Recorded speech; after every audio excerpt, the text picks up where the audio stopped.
Yep. As if you've indicated that the channel is intended for mature audiences. Oh, that was for the previous thing I was streaming. I know, I'm kidding. Alright, gotta watch this shitty advert. Alright, hello guys, welcome back to AD Talks. Almost said Fuse Talks, but I'm still trying to forget it's not Fuse Talks anymore. We have Ernya here, the co-host now. Hello! Officially here, back from holiday as well. Woo, back from holiday with a broken hand. Hopefully you had a enjoyable time. Yeah, it was great. And I'll let the others two introduce themselves, starting with Narin, I suppose. If you, yeah. Well, I'm Narin. That's about it. That's about it. Well, give us a bit of who do you mainly play with, like that kind of stuff. What's how long you been role playing? That's the normal stuff we get through. Oh, well, I didn't have a list of questions. No, that's okay. Well, I mostly play Narin, my main character in the Myrmidon. I pretty much exclusively play Night Elves because they're pretty. Like Mary Sue's. I really like to DM. I've been role-playing since my return to Argent for maybe about 1.5 years, but role-playing in general for about 8 to 10 years. I forgot when I started, but it's a long time ago. Cool. That's about it. Yeah, that's a nice little introduction. Go ahead, Tinnatha. I am Siluf, and I play Tinnatha in the Myrmidon, but I am also kind of a little bit known for playing Kuranith the Death Knight. I didn't actually know that. I always liked that guy. I didn't know you played him. That's awesome. Oh, yeah. That's happened Surprise fan! That's like happened 2 or 3 times in the stream now. It's crazy. But yeah, carry on. Sorry, I didn't mean to interrupt you. Also, I totally forgot to go to a barber first, so I'm gonna have to do that trip.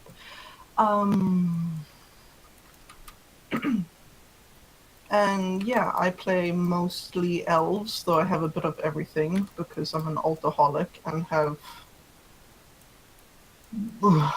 over 70 characters. I lost count after the Allied races came out, and I instantly rolled 5 new Void Elves and another 6 Nightborn elves. Is the key word. Yeah. Well, everybody has their type. Cool. So, Fuse, would you like to tell us what we're talking about today?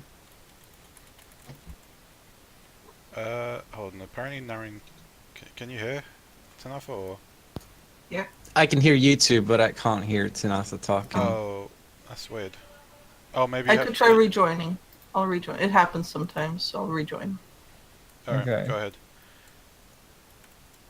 Well, they already know about the challenge themselves, so I'll just explain that quickly. The challenge for this stream, again related to, I guess, character progression creation, which we spoke about last all stream. the wrong buttons, but I think I'm back now. Can people hear me? Can you hear her, Narin? Yeah, I can hear her now. Okay, good. Okay, cool. Is it? Just want to check while we're still in the start. Is the audio quality not that great for anybody else? It seems like there's a lot of audio cutting. Is that if no one else is getting that? That's probably just me, which is fine. I just wanted to check. I'm getting just a tiny bit, but that's because I've joined the chat on my laptop, and I've also got the stream running on the laptop, just so I have a big idea of the chat and things. Yeah, it's probably just my internet then. Sorry, let's continue. The challenge for this week. Yeah, challenge for this week, similar to the last one, creating the most, I guess, flashy Mary Sue transmog there is. Optionally, if you want to create a little background story to that character's mog as well, go ahead. That's up to you guys. 100%. The way we want to do it is, I don't know how active the stream is. Looks, oh hey guys, there's a lot of people in there. Well, a few people in there. The way we want to do it is we want you guys at the end to tell us who the winner is. Basically, whoever has the best, by which I mean shittest, transmog is the winner. There's no prize. We don't do prizes. We're cheap. Apparently I'm a bit quiet. I wouldn't know why I'm a bit quiet. Let me see if I can fix that. Sorry guys. It's cool. Seems the sound likes to reset itself every time. Let me check Like if it has. Technical difficulties are an integral part of Fuse Talks, okay? Yeah, AD Talks. it wouldn't Fuck be AD Talks without it.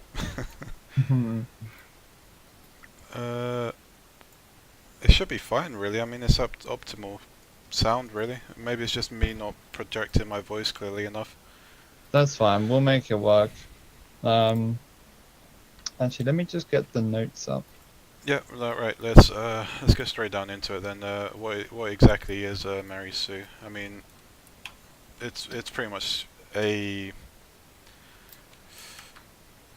It's a special type of character, I suppose. A snowflake, basically, Yeah. where you sort of integrate yourself. For example, let's say in World of Warcraft, you integrate yourself into a lore-created character's storyline. You know, by being their son or their Let's daughter. take it back a step and maybe say, like, as a broad picture, it's just like an attention grabby character. Is that, should we say Yeah. that's a fair place to like just have a broad description? It's something that seeks to capture the attention of others by portraying themselves as this like grandiose being, basically. Yeah, that's a real way of putting it. I think. Do you guys have anything to add, maybe in terms of like specifics? Yeah. Well, I've done a lot of thinking on the topic of Mary Sue characters, or Gary Stu, or just Sue character, and I've personally come to the conclusion it's a lot about how it's written, although I have to give points for the assessment there that it's an attention-grabbing character. Yeah. I think the main issue comes from when you don't balance the wish fulfillment of a character. You just go all out on that.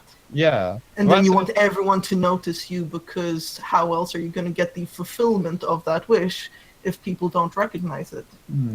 It's an interesting point to acknowledge. It's sort of taking the wish fulfillment too far, because I think we can all agree that roleplay is there, an element of roleplay is wish fulfillment. We don't roleplay things we don't think necessarily would be cool, if that makes sense.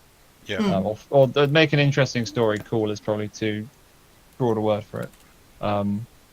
But it's the interesting point, as you say, you take it too far, you sort of go full on self-insert almost with it.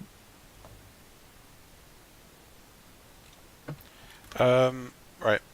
I'm not sure if the Mary Sue is a full-on self-insert, because most humans are quite deeply flawed, whereas the Mary Sue, on the opposite side, is probably the perfect version of the author's perception of themselves.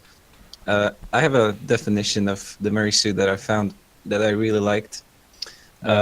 In that the Mary Sue is a type of character who drains the tension from the narrative.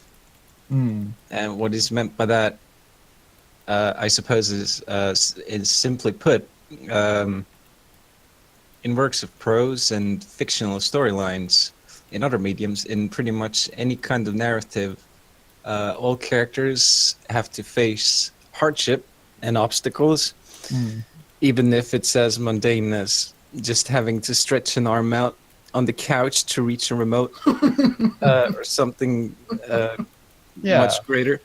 But the elements that are brought out by the presentation of the character have to be, at least initially, misfit to tackle these complications. Yeah. Whereas the It's Mary like- Sue always succeeds in them without apparent effort, and Yeah. They're the character flawless, doesn't basically. get changed. Yeah, the character doesn't get changed through hardship, doesn't evolve. Yeah, it sort of takes out from the narrative aspect of everything. Well, that's I think that's a really good grounding for like the future, the sort of forwardness of the discussions. Having we all on the sort of same page about what a Mary Sue is. what's next on the agenda, Brenda? It's so we've kind of defined what a Mary Sue is to Yeah. us basically. Who do you think out of like lore characters designed by Blizzard stand out as being like a Mary Sue basically? Yeah, because this is where a lot of people get their inspiration from, is like the lore characters.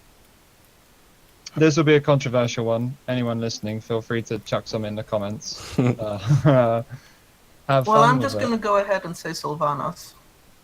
That's a controversial one. I guess you could see it from the point of view where she's had a lot of like suffering, and it's like, oh my god. You can sort of say a similar thing with Jaina, but the sort of suffering and everything's so dreary and mopey.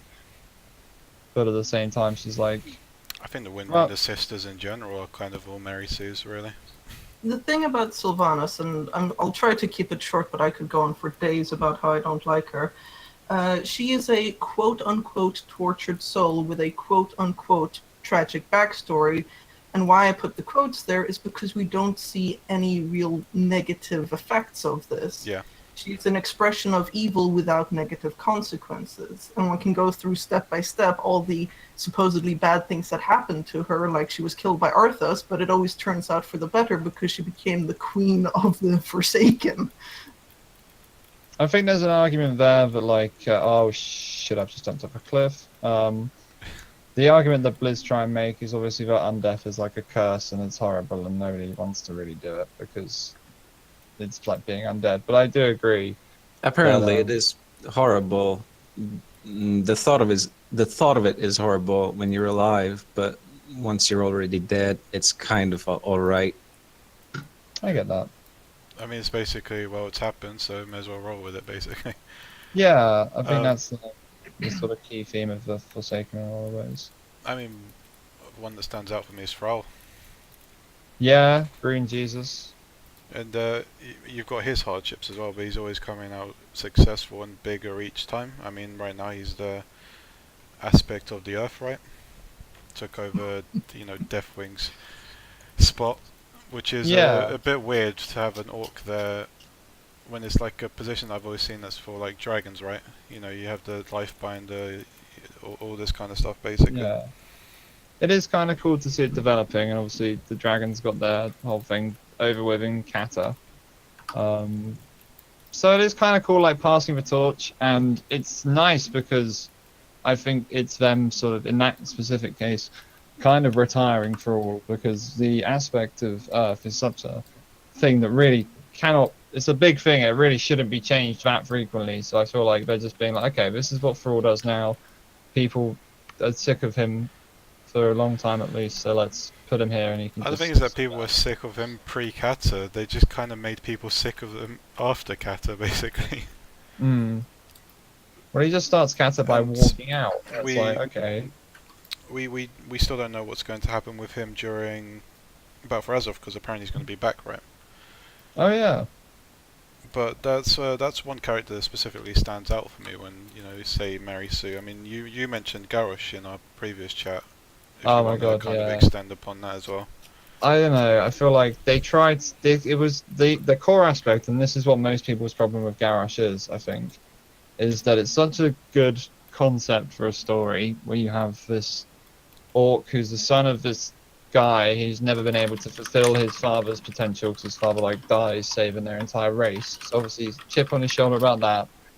He comes over here and then it's like a fish out of water story. He has to overcome and adapt and whatever, and just the whole idea of him being left in charge and then falling, whatever, that's really good. Just the way they executed it is so terrible, and it makes him look like a whiny little bitch for the whole everything he's ever, he just comes across as saying like, oh, it's not my fault, I had to do the bad thing, but I continue to do the bad thing, I'm not going to take any responsibility, and I'm going to actually literally execute my soldiers for doing bad things and then continue doing bad things. There was no And yet consistency he to it. actually didn't do anything except mouth off against Sylvanas when she went against orders.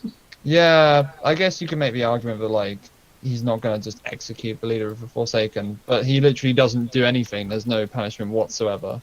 Yeah, You're he right. just calls her a bitch, but she literally has no repercussions for raising more Forsaken, using Plague in Gilneas. Yeah, and that was another thing. Is like, nah.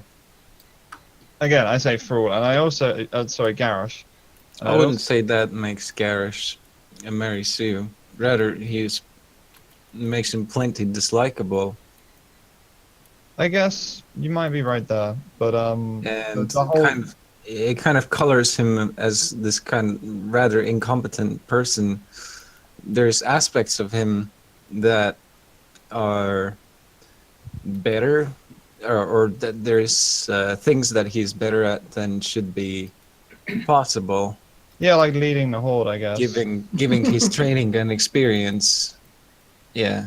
Well, I don't know, because the kind of whole aspect of like when even him being made war chief, kind of like he's not really done anything apart from be kind of a military leader, and you have the leaders of actual races lining up to be war chief, and then it Thrall's just like, oh, you know what, you can have it.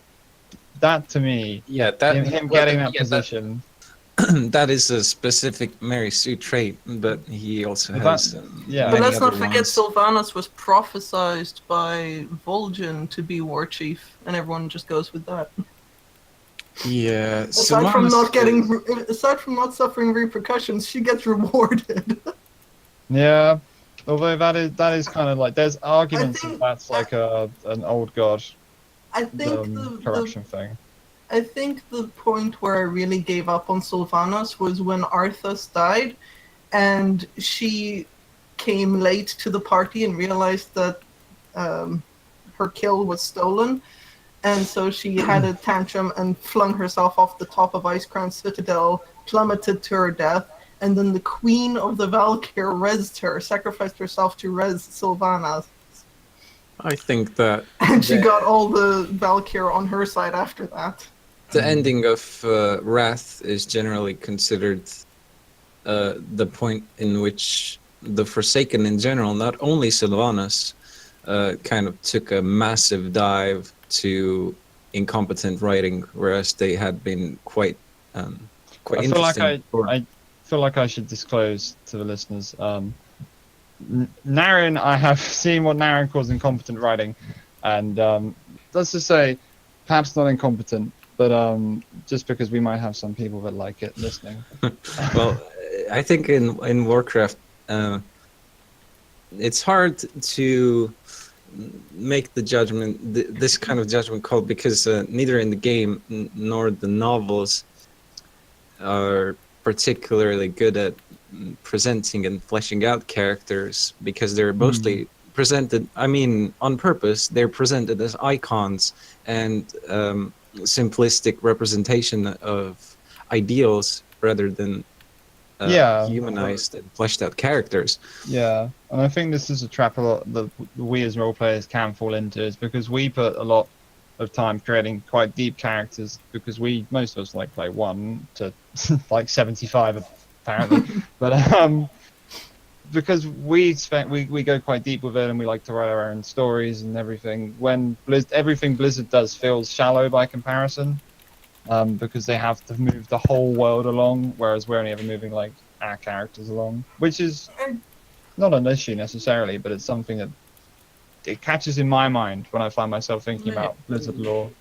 They only move along how much is economically viable, Oh yeah, well, the fan favorites and so on. So, speaking of Mary Sue's, though, Warcraft also has a slight case of historical characters being kind of romanticized to the point of pretty much a flawless depiction.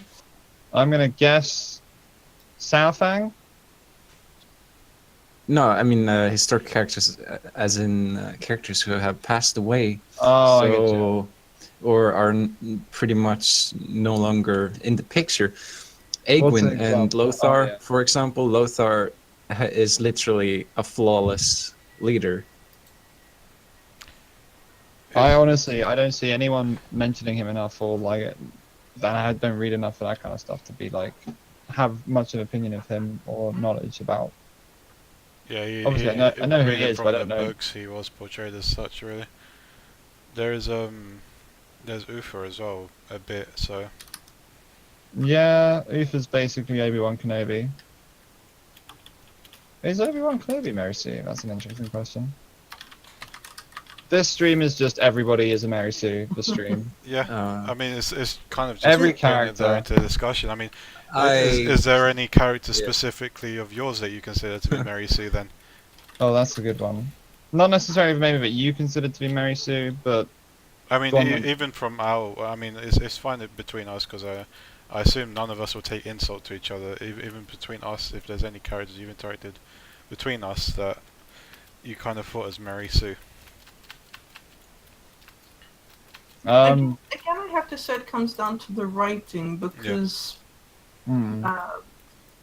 okay, the character Koraneth, who apparently a few of you know about, I actually went ahead and took an online Mary Sue test for him, and he scored 80%. Whoa, He was like, burn it with fire, kill it with fire is what he scored on that.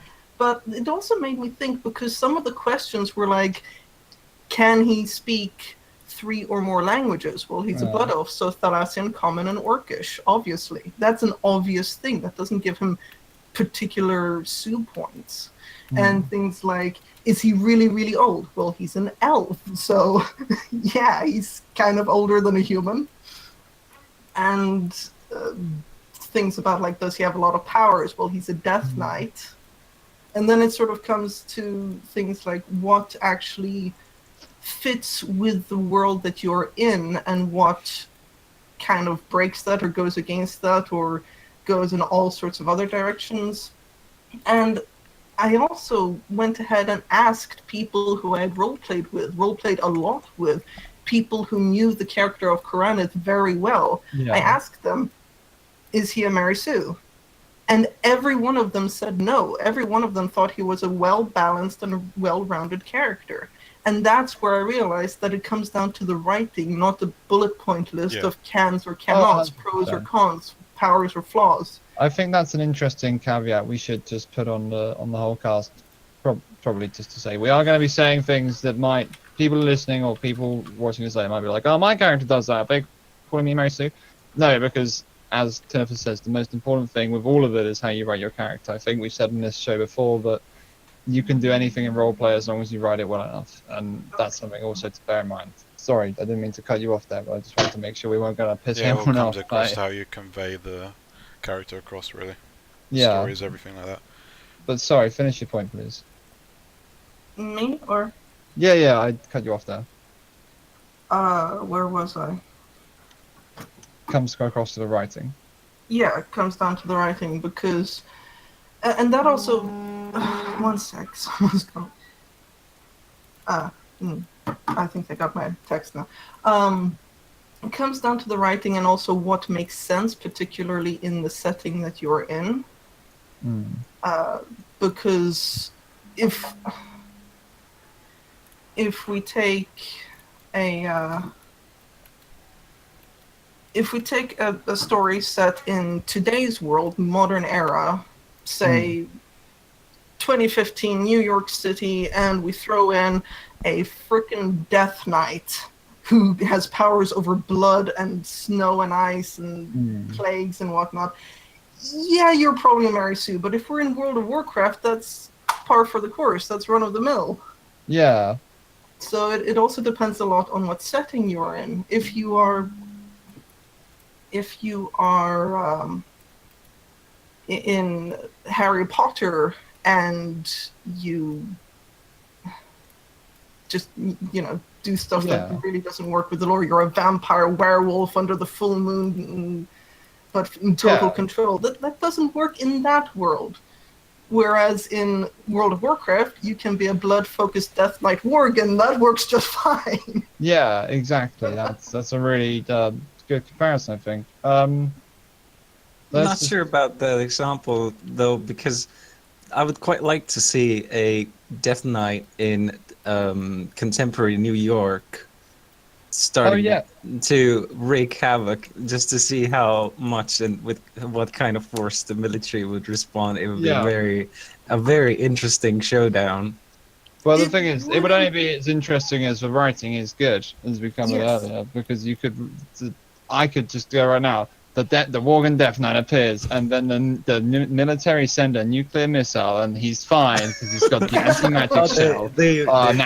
Now he's chopping up a tank. Holy shit! So the thing there is, if you were to write something like that, again, it comes down to the writing, but you also have to somehow marry the rules of both worlds. Yeah. You have to take the rules of how a Death Knight actually works, but then somehow make that work within our world and figure out what would harm him and what wouldn't harm him or her. What would or wouldn't do damage, and how much the Death Knight could actually bench press. Can they throw a car, or is that beyond their abilities? There's a great subreddit for that called, where nerds like me just argue about that constantly, called Who Would Win.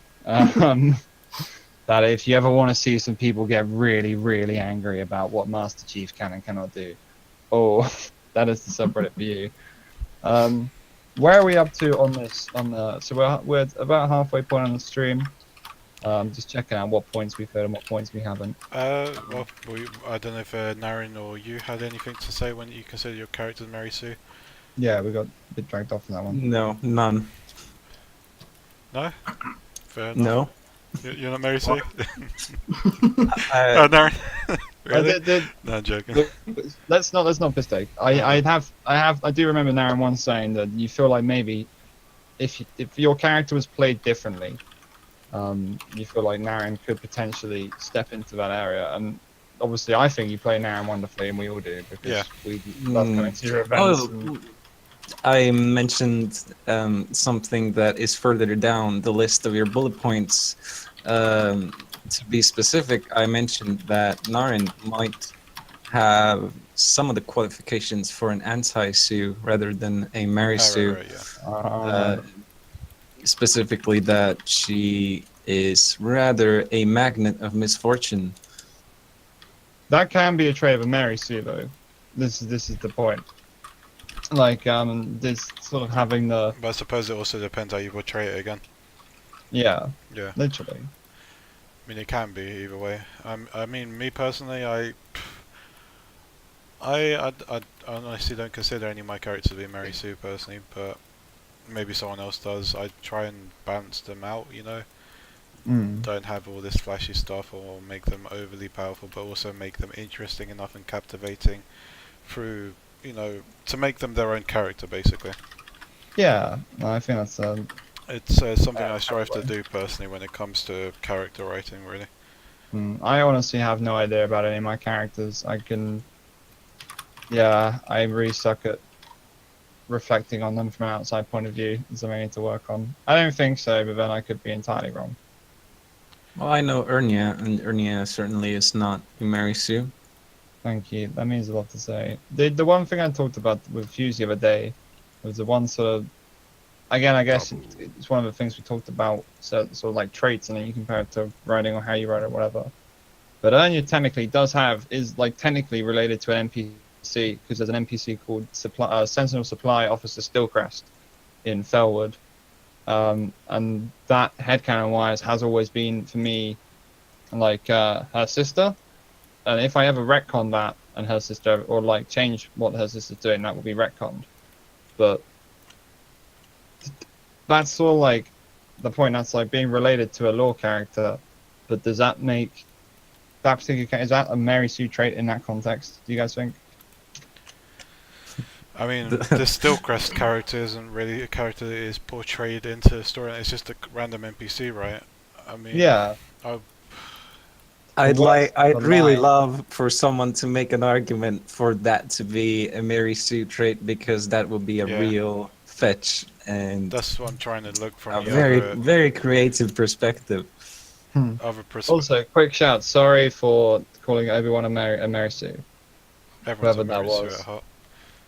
Okay, you're banned from the stream. Can't ban me from my own stream. I'm talking to the people in the comments. They know what they did. Okay, yeah. Yeah, I wouldn't really consider that to be Mary Sue personally.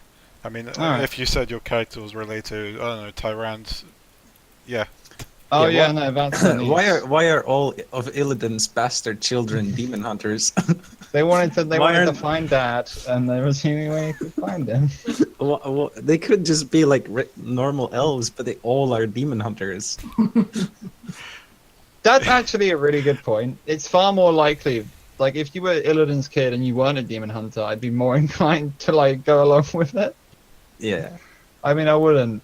Well, I don't know. I hate outright blocking people, so obviously Ernya just assumes they're crazy and goes along with it. Actually, speaking of that though, there's Mary Sue, but there's also people who do this whole angle where they like self-proclaim themselves as this sort of character, and there's someone who used to pull it off really well. I remember seeing, I can't remember, I think around Stormwind once or twice actually, the self-proclaimed king of Alterassi, and he basically played it off as being a sort of madman, you know? Like he yeah. believes himself to be this king, but he's like like obviously out of character he knows he's not, right? Yeah, so he's like playing a guy who is Yeah. like lost it a bit. Yeah, that's kind of cool. And that's interesting angle to take if you want to go down to I'm related to this character sort of thing. You could just be playing an obsessive character, you know? Yeah. There's certainly a lot of fun one can have with it, and again, it comes down to the writing. Yeah, Yeah, it does. it's true. And that is a theme we're gonna be defaulting back to a lot in the stream. Okay, I'm just updating you guys. I think I've got my first attempt ready. I haven't even done it yet, but I'll do it That's quick what enough. I'm about. Right. What about the opposite of Mary Sue? I mean, Narin mentioned it briefly in Anti Sue. Can it be too bland? Can it be something that works? You know. Well, when it comes to a bland character, I don't think there's anything inherently wrong with it. I might recommend that the character gets fleshed out a bit, but it's not really a problem unless it's somehow detrimental, like it's so boring that nobody can really even roleplay with you, let alone you roleplay with anyone else, because there's just nothing there to grab a hold of and start a conversation. However, if you make your bland character as the quote-unquote straight guy that acts as a foil to the more extravagant characters, that's not only fine, but can even be hilarious if done right. That's true. That's a very interesting point. And I feel like we must have a lot of... Well, obviously, I feel like we've said this before, but in case we haven't, this stream is entirely Myrmidon. Yeah, today's one is entirely Myrmidon. Yeah. But again, I'm not sure I have any anti-sues personally. I mean, I kind of try them, just, you know, yin yang, balance it between the two. I have actually encountered a couple of Mary Sues in my time, or anti-Sues in my time. Someone's just made a very interesting point in the chat. I'll read out to Vashni.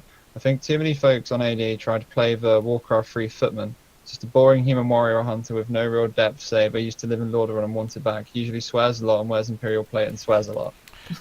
That isn't just for Lordaeron though, because there's people who do the whole for Gilneas stuff as well, who kind That's of true.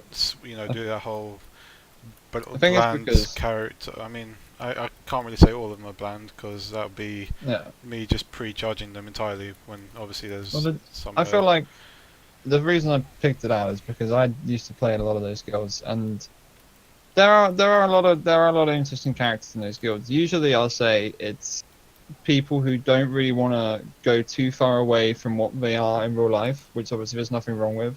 Some people just want that kind of thing where they can be, hey, it's basically kind of me. I mean, it's easier to do it with humans, really. Yeah, literally. Yeah.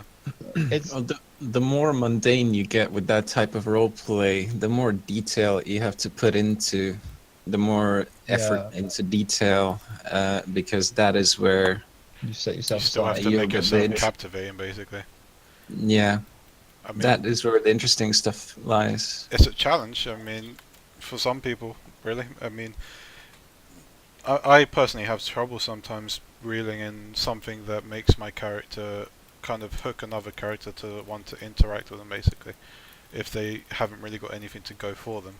Because with Ernya, a selling point to begin with was her, you know, either drawing or, you know, going into someone's face and interacting with them really. But let's say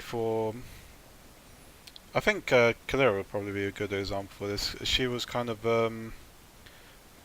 pretty bland in the sense that she just sat, just did nothing, and it didn't give any like selling points for people to come and interact with her a lot of the times, Mm. I mean, it's similar to that with human role players, where you see a lot of copy and paste with that whole swearing for Lord Run stuff, and it really doesn't give anything captivating to have you have a reason to go in there and be like, hello, my name's Jeff, sort of thing. But I don't know what you think in that area, either one of you, if you want to add to that, really. It's funny that nowadays that has become kind of an issue, whereas back when I played during Wrath of the Lich King, me and our friend and I, we had made exactly that type of footman characters, and we quite regularly received whispers of people saying, "Oh, thank God, finally someone is playing just like a mundane, everyday type guy," because everyone wanted to be the fantastical wizard or the elf, or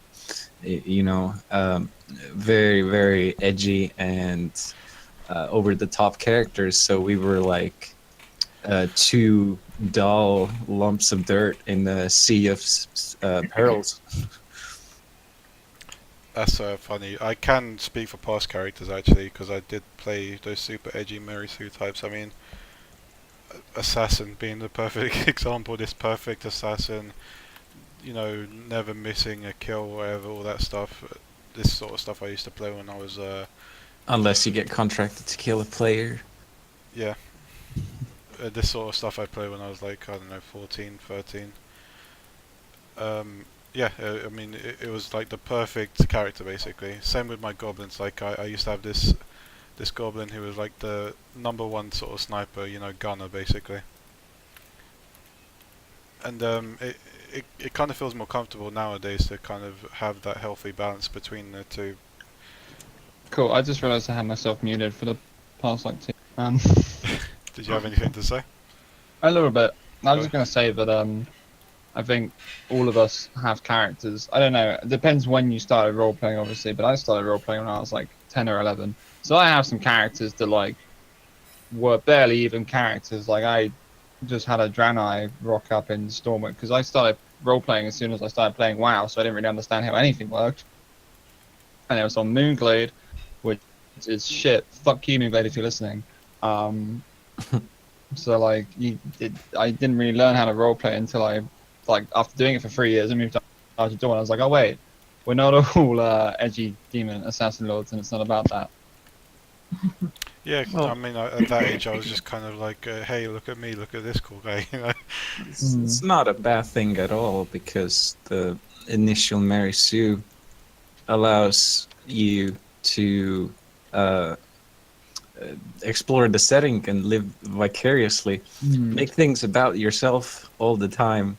I have a quote from a writer called Susan Kreitz, who says that every writer starts out with one. Beginners always write blatantly about their perfect selves, because the Mary Sue is like a security blanket. Later on, of course, they would be ashamed by the fact until they got old enough for nostalgia. That's interesting. And yeah, that last point about nostalgia is really good, because even the way we're talking about old shit characters now, there's still an element of like, yeah, what else has been said? It's a very healthy starting point to make, to start off from perfection. Work backwards. So where are we up to now? I mean, now is pretty much finding the perfect balance between the two, really. Yeah. I recall reading somewhere about writing skill, and yes, I'm getting back to the skill of writing these things, but that I mean, it's roleplay, so it all comes down to writing at the end of the day. yeah, I read that there are certain rules and conventions for writing and storytelling and things, and there are some people who argue that we shouldn't all follow the same rules because then it'll just be the same formulaic stuff all over again.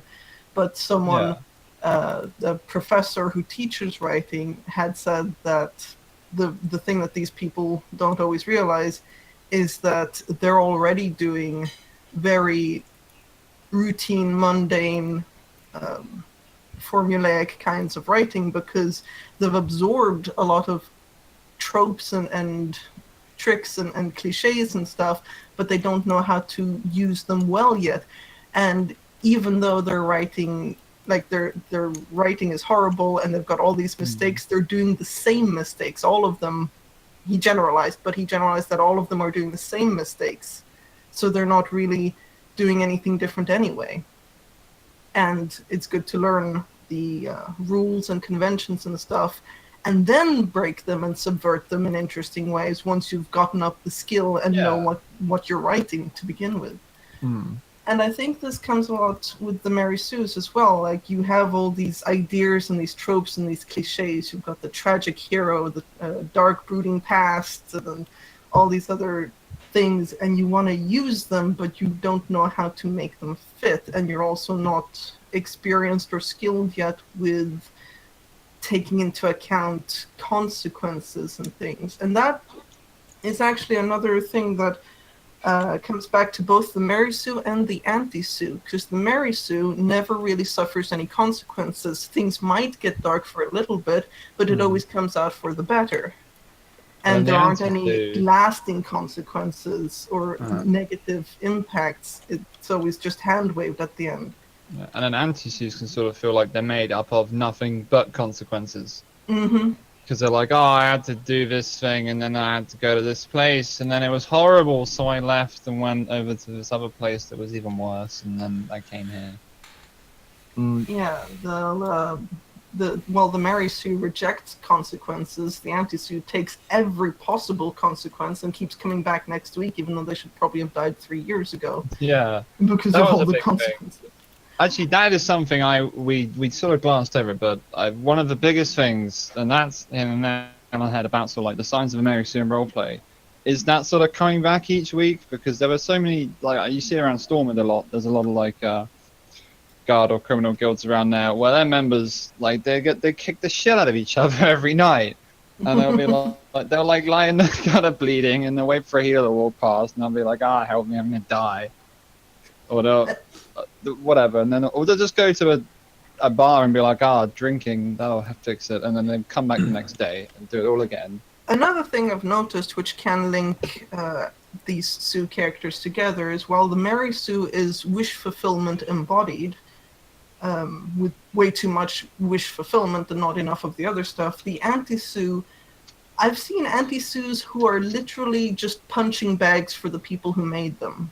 Yeah, that's like that's a really interesting one. They want their character to be abused physically, verbally, and every other way imaginable. They just want this character to take every piece of abuse that other players can throw at them, because this character is a punching bag, and it's, I suppose, cathartic in one way, but I can't really see it as being entirely healthy either. And I also don't want to read those grimdark stories. Yeah. They tend to go a bit too far eventually. Or way too far eventually.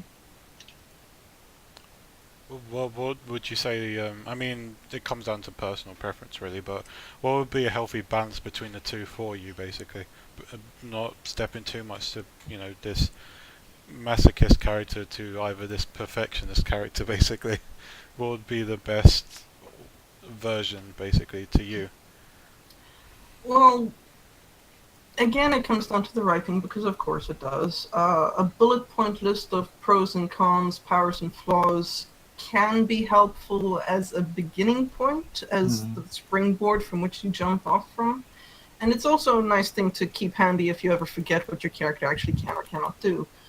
But, just a little character sheet, a cheat sheet on the side.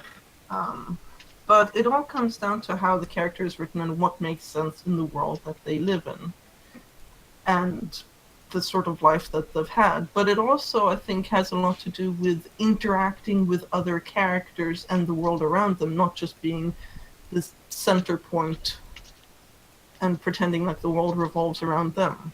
but to actually give and take with the world. 100%. Oh wait, Yeah. I've accidentally seen Fuse's transmog shit. As Ernya said initially, entire gist of the roleplay is to make your make-believe self more, or basically to make your make-believe self step into the shoes of someone bigger and better, or bigger and badder than you Yeah. are. So there's a lot that a role player can allow themselves to be.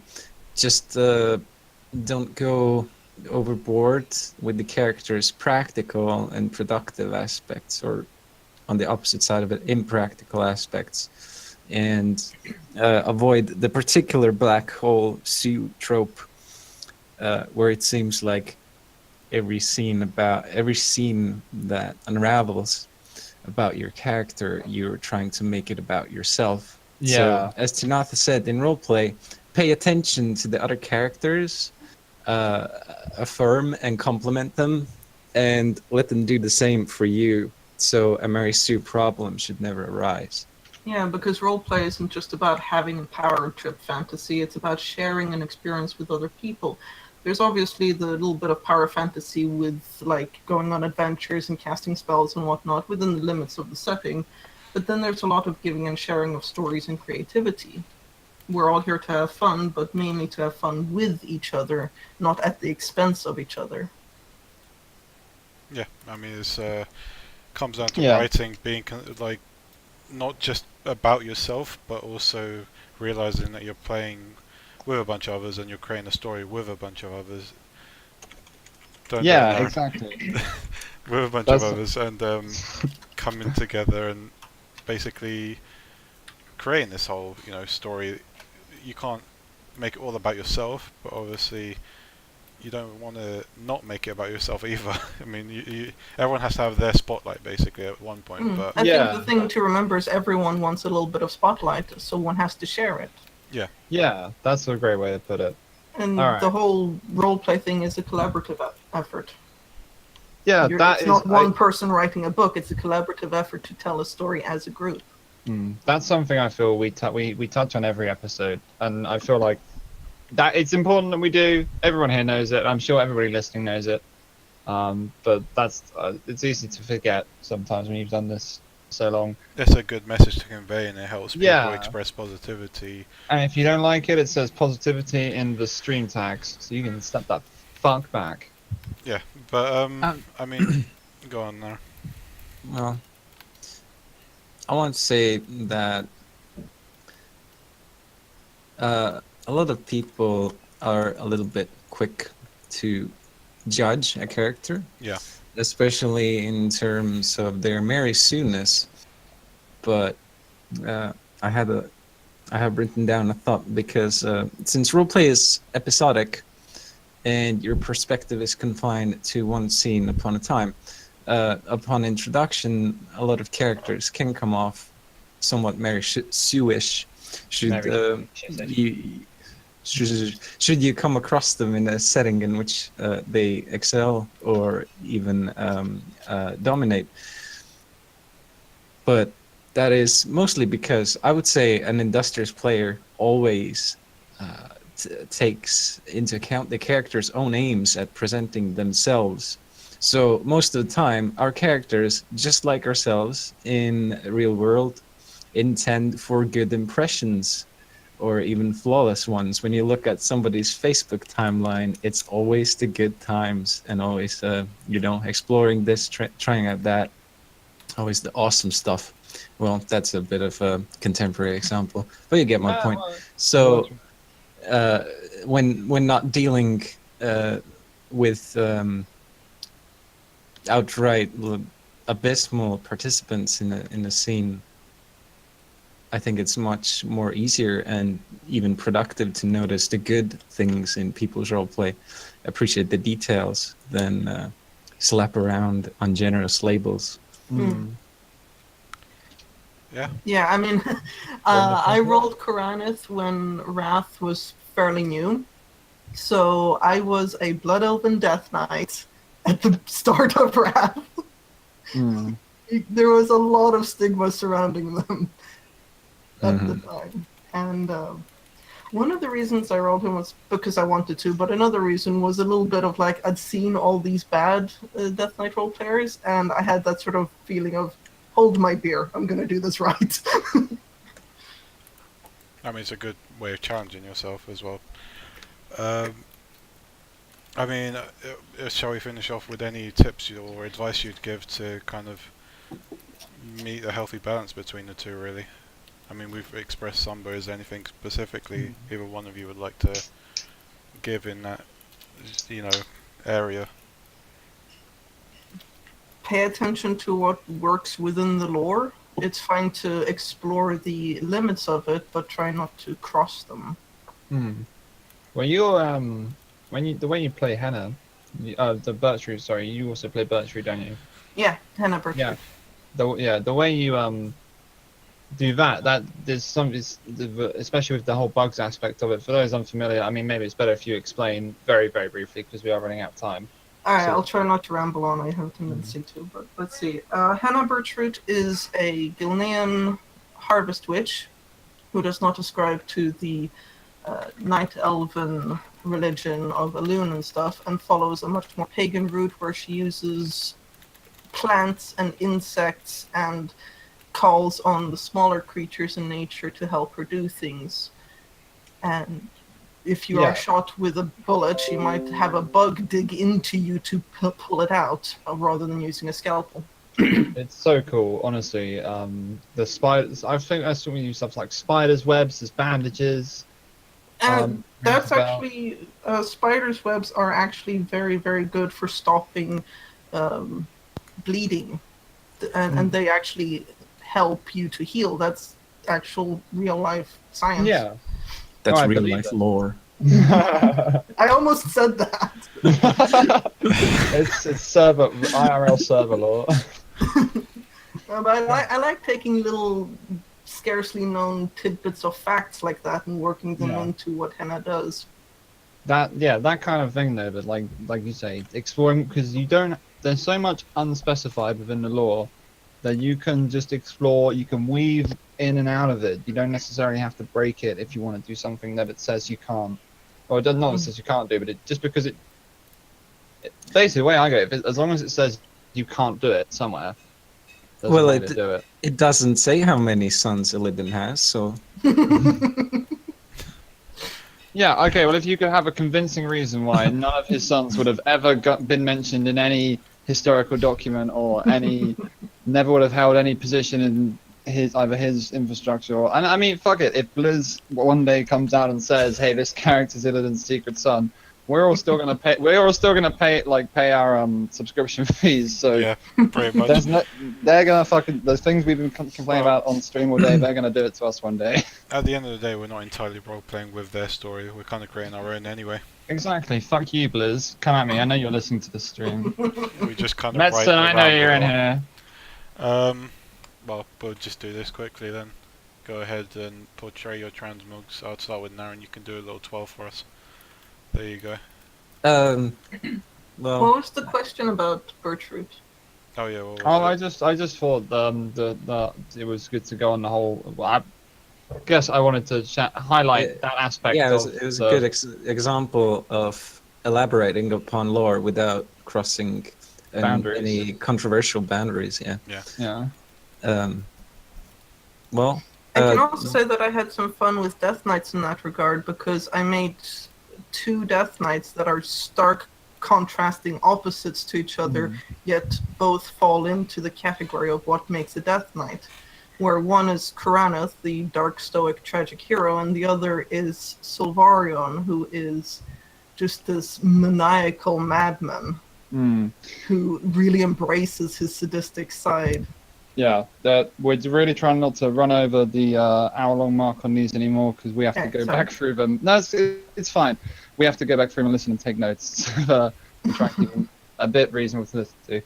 But Narin, if you want to, do you have any? Is it just a transmog, or is there a little backstory there too?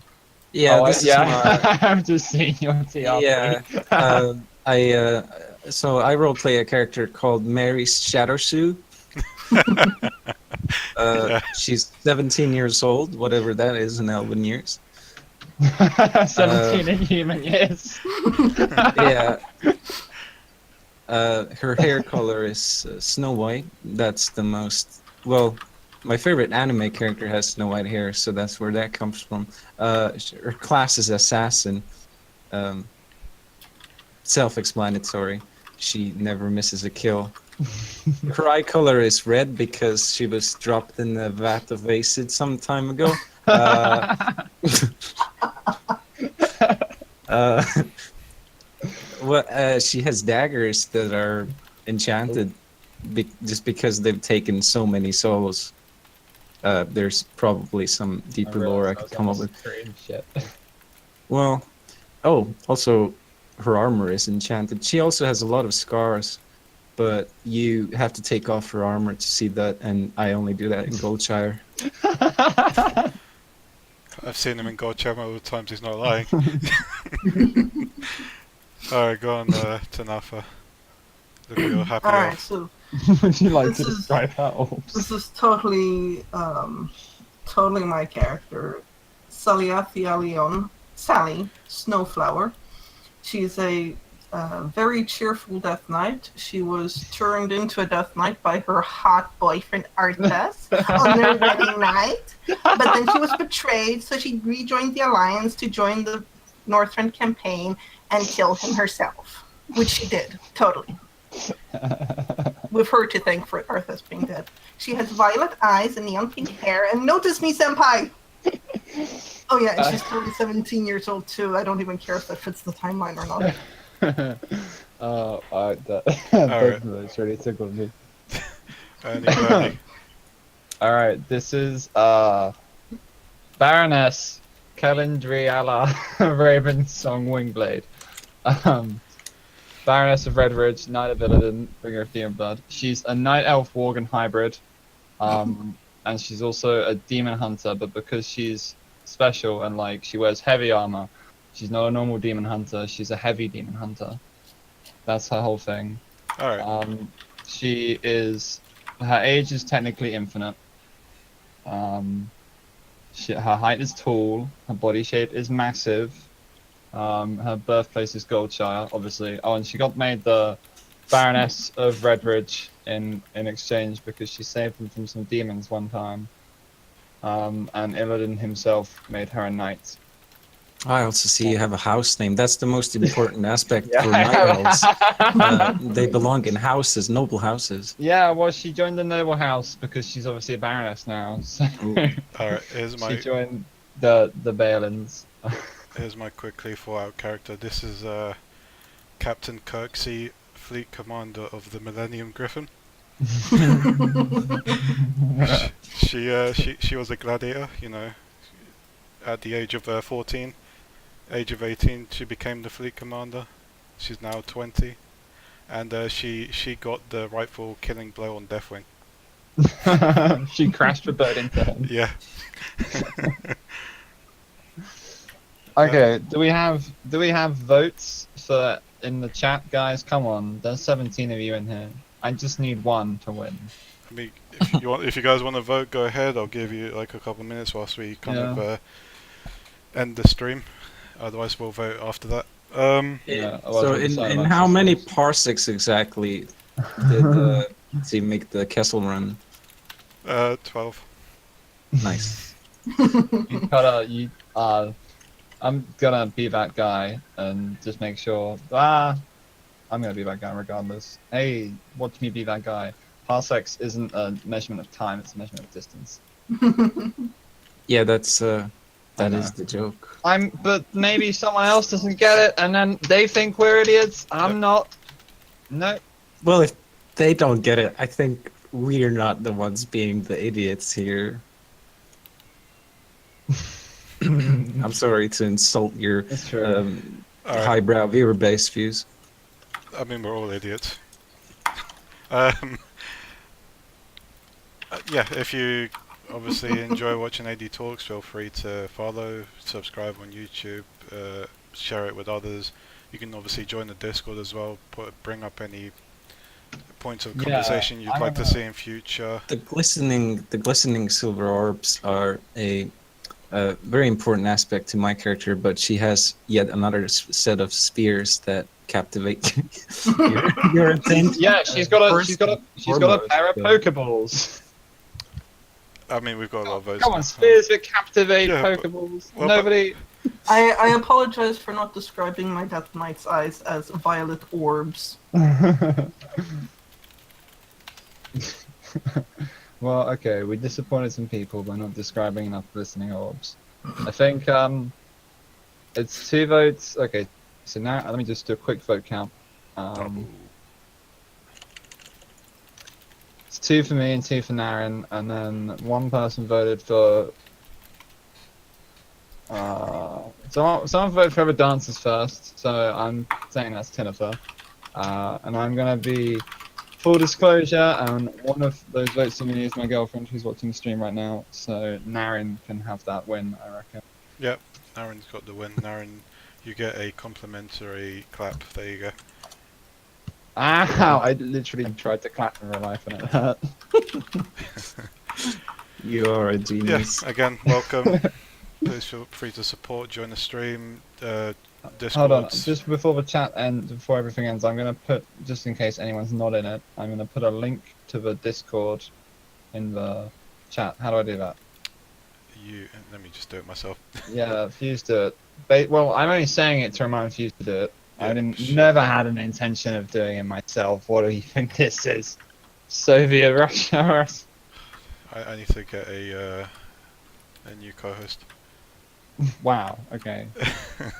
Yeah, just to add on top of that, because I did mention to Ernya quickly, we might have, I don't think every other week, thinking about it again though, maybe at the end of each month we'll have a sort of a spotlight stream, where Yeah.